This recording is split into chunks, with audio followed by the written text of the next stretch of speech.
आपने सोचा है वो समय कितना महान होगा जब लोग गुरु के चरणों के धूल को अपने माथे का सौभाग्य मानते होंगे। तो चलिए इसी तरह के एक कहानी को आज हम जानते हैं जिसमें गुरु के महत्व को बताया गया है। So hello friends, welcome two means academy. मैं हूं सिमरन केसरी, आपकी हिंदी टीचर, और आप देख रहे हैं मीन्स एकेडमी से ये वीडियो जहां पर हाई क्वालिटीज के इमेजेस, वीडियोस और 3D एनिमेशन से पढ़ना लिखना बनाया जाता है एकदम आसान। तो चलिए इस कहानी को हम देखते हैं। इस कहानी का नाम है चप्पल और इस कहानी के रचनाकार है कावुटूरी वेंकट नारायण राव। इस कहानी में मुख्य पात्र जो है वो रंग्या नाम का एक व्यक्ति है जो कि जात से मूंछ यानी कि चमार होता है। देखिए कहानी की कुछ शुरुआत ऐसे होती है कि रंग्या के सामने दो चप्पल गिरते हैं धड़ाम धड़ाम। ये चप्पल उसके बेटे रमन लेकर आता है। रंग्या पूछता है ये चप्पल किसके हैं? तो रमन बताता है ये उसके मास्टर साहब के हैं, उन्होंने इसे ठीक कराकर लाने को कहा है।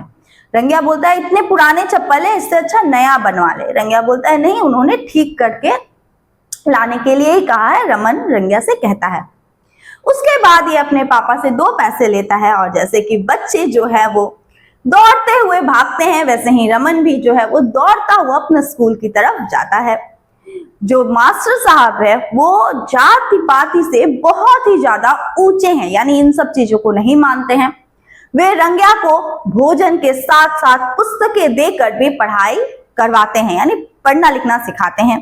रंग्या मास्टर जी के मास्टर जी को सोचकर बहुत खुश होता है। उनका आदर भाव अपने मन में करता है और बोलता है कि उनका एहसान वो किसी कीमत पे नहीं चुका सकता। वो उसके बेटे को पढ़ना लिखना सिखा रहे हैं, वो भी खाना पानी के साथ, पुस्तकों के साथ। इसके लिए जो रंग्या के मन में मास्टर साहब के लिए आदर का भाव है वो बहुत ही अतुलनीय है। रंग्या उन चप्पलों को लेता है, अपने सर से लगा लेता है और कहता है क्या कि मैं इन चप्पलों को एकदम नया बनाकर उनको दूंगा। इसके बाद रंग्या उठता है। उठने के बाद वो अपना सारा काम करता है जो भी है। उसके बाद उठने के बाद वो कुछ पैसे लेकर मास्टर साहब को देने के लिए जाता है, जो रमन के भविष्य के लिए वो जुगाड़ते हैं। जाता है रंग्या, लेकिन उसे अंदर नहीं जाता, पहले वो गेट से ही देखकर खुश होता है। देखता है कि मास्टर साहब जो है वो कुछ पढ़ा रहे हैं, बच्चे उसे दोहरा रहे हैं। रंग्या को अंदर जाने की हिम्मत नहीं होती। वो देखते हैं कि मास्टर साहब कुछ बोल रहे हैं और बच्चे उसे वापस से दोहरा कर याद कर रहे हैं। वो दूर से ही ये सब देखता है, अंदर जाना चाहता है लेकिन हिचकिचाता है, अंदर नहीं जाता है। तभी ये जो स्कूल होता है, विद्यालय होता है, उसके सामने खड़े होकर असमंजस में रहता है, अंदर जाऊं या ना जाऊं। तभी वहां पर मास्टर साहब आता है और बोलते हैं कि क्या काम है? तो बोलता है कि मैं अपने बेटे रमन से मिलने के लिए आया हूं, मेरा बच्चा यहाँ पढ़ता है। तो बताते हैं कि हाँ वो तो पहली कक्षा में है, आपको बरामदे में उनकी क्लास मिलेगी। जो रंग्या है वो जाता है बरामदे में, देखता है कि मास्टर साहब कुछ कंठस्थ करवा रहे हैं, यानी याद करवा रहे हैं। मास्टर साहब से बात करता है और रंग्या के मन में मास्टर साहब के लिए जो भाव होते हैं वो बताता है। वो यहाँ तक कि झुक के प्रणाम भी करता है वो मास्टर साहब को। मास्टर साहब जो है वो बोलते हैं कि ये तो मेरा ही बच्चा है। फिर वापस आता है रंग्या, वही मास्टर साहब जो उन्हें द्वार पर मिले थे, उन्हें मिलते हैं और बोलते हैं क्यों रंग्या अपने बेटे से मिल लिया? बोलता है कि हाँ मैं अपने बेटे से मिल लिया, क्या मैं भी पढ़ना लिखना सीख सकता हूँ? मास्टर साहब बोलते हैं हाँ क्यों नहीं, रात्रि में वैश्यक पाठशाला है।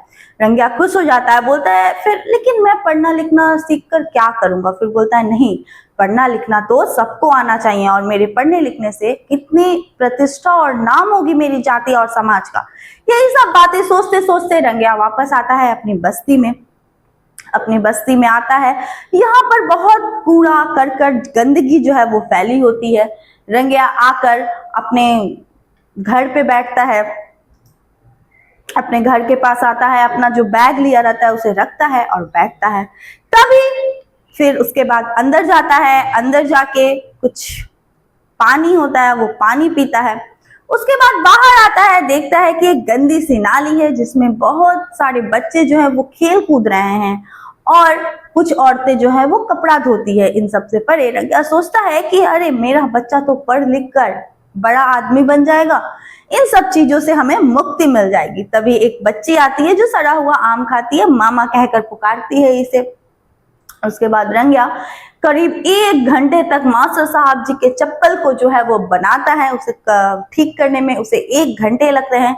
1 घंटे के बाद जो है रंग्या उस चप्पलों को बना देता है और बनाने के बाद उसे पॉलिश भी करता है। इतना सुंदर हो जाते हैं वो चप्पल कि रंग्या उस चप्पल की सुंदरता पर स्वयं ही मुग्ध होने लगता है। उसके बाद वो चप्पल ले जाकर अटारी पर रख देता है। अटारी पर रखने के बाद उसे भूख लगती है। वो खाने के लिए आता है बाहर। वो जाता है, हाथ मुंह धोता है, रेलवे स्टेशन के पास खाना खाता है। खाना खाने के लिए वो बैठता है और खाना खाता है, कुछ बातचीत करता है। उसके बाद खाना खाने के बाद उसे थकान महसूस होती है। वो एक पेड़ के नीचे विश्राम करने के लिए बैठता है, उसे आंख लग जाती है। तभी एक बालक आता है और बोलता है कि काका उठो, हमारी बस्ती में जो है वो आग लग गई है। रंग्या हड़बड़ा के उठता है। आग, वो भागता है, देखता है आग पूरी बस्ती में जो है वो फैल गई है।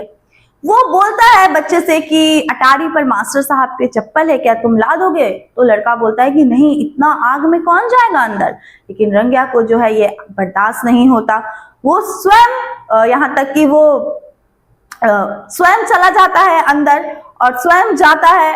तब तक पानी बुझाने वाली गाड़ी आती है, पानी बुझाती है, लेकिन तब तक रंग्या अंदर जाग चुका होता है। आग बुझने के बाद लोग अंदर जाते हैं और देखते हैं कि रंग्या पूरा जल चुका है और उसके पेट के नीचे 2 चप्पल है, एकदम चमचमाता हुआ।